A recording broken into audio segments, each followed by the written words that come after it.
Masat profilaktike mbeten një nga mënyrat më të rëndësishme për mbrojtjen e shëndetit publik, duke ndihmuar në parandalimin e infeksioneve dhe shpërthimeve epidemike tek kafshët dhe njerëzit. Në kuadër të këtij programi, qeveria po zbaton një sër masash parandaluese kundër sëmundjeve si bruceloza, plasja dhe tuberkulozi, të cilat mund të transmetohen edhe tek njeriu. Drejtori i Agjencisë Veterinarisë në Vlorë, Adila Kojdeli, deklaron se aktualisht po vazhdon vaksinimi kundër brucelozës, ndërsa është në zhvillim edhe procesi i gjurmimit të tuberkulozit në tufat e gjedhit.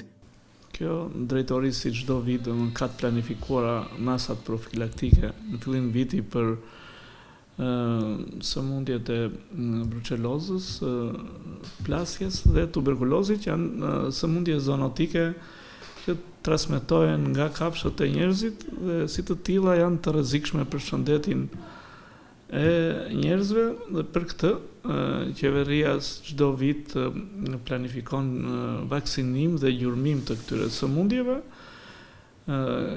Ne vazhdojmë me vaksinimin kundra brucelozës, pasi këtë vaksinim e ndërpresim periudhën e bearit për shkak të temperaturave të larta, sepse përbën rrezik për aplikuesit, për veterinerat si dhe për fermerët. Dhe vazhdojmë në Vjesht. Gjithashtu, në Vjesht tani aktualisht jemi duke aplikuar gjurmimin e tuberkulozit. Edhe pse në rajonin ton ka vite që nuk ka asnjë rast me tuberkulozë në gjedh, ne bëjmë gjurmimin 100% të tufave të gjedhit. Bëhet prova alergjike, kush normalisht rezulton pozitiv eliminohet, por thash në rajonin tonë, në gjithë rajonin Fier, Vlorë, Gjirokastër, ka vite që nuk ka raste të prezencës së tuberkulozit në gjedh. Normalisht masat të tjera pastaj janë të përhershme matrikullimi, atje ku ka kafshë të reja, matrikullime të reja, ose ku ka dëmtime, ka zënësime të matrikujve në kafshët. Sipas Kojdelit, për sëmundjet e të imtave që janë shfaqur më herët, nuk është regjistruar asnjë rast në qarkun e Vlorës dhe Gjirokastrës. Situata paraqitet e qetë, ndërkohë që vazhdon monitorimi çdo ferme dhe çdo lloj kafshë.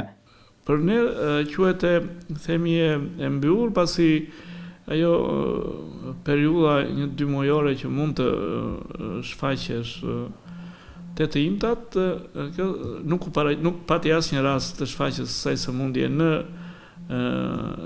rrethin qarkun e Vlorës dhe të Gjirokastrës, që ka kryesisht të imta.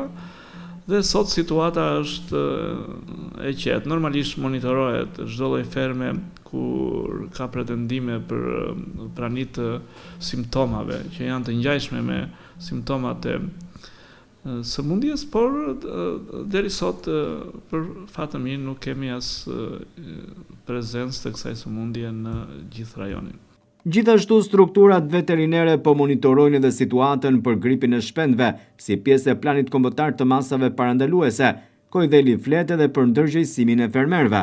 Fermerët her pas here informohen, këshillohen dhe ndërgjegjësohen që çdo lloj shenja që të shikojnë të sëmundjeve, të tilla që përmenda thash edhe të brucelozës, por edhe të PPR-s, ishte sëmundje e re, por gjuha blu ka qenë prezente në vite tëra, janë të ndërgjegjësuar. Informojnë me njëherë veterinerin e njësisë, pasi shërbimi veterinar është shërbim kapilar deri në fshatin më të largët, dhe çdo njësi administrative ka veterinerët e saj. Dhe ne vazhdojmë pastaj procedurat tona me marrjen e kampionëve dhe nisjen për analizim në laboratorin qendror në ISU. Deri sot situata është dhe te shpendët bëjmë të njëjtën gjë. Për influencën aviare, për gripin e shpendëve bëjmë monitorim të lagunave, atje ku ajo mund të bjerë më shpejt, të lagunave, të ujëmlezëve, të fermave me mbi 300 krerë shpend. Situata epidemiologjike në rajonin tonë është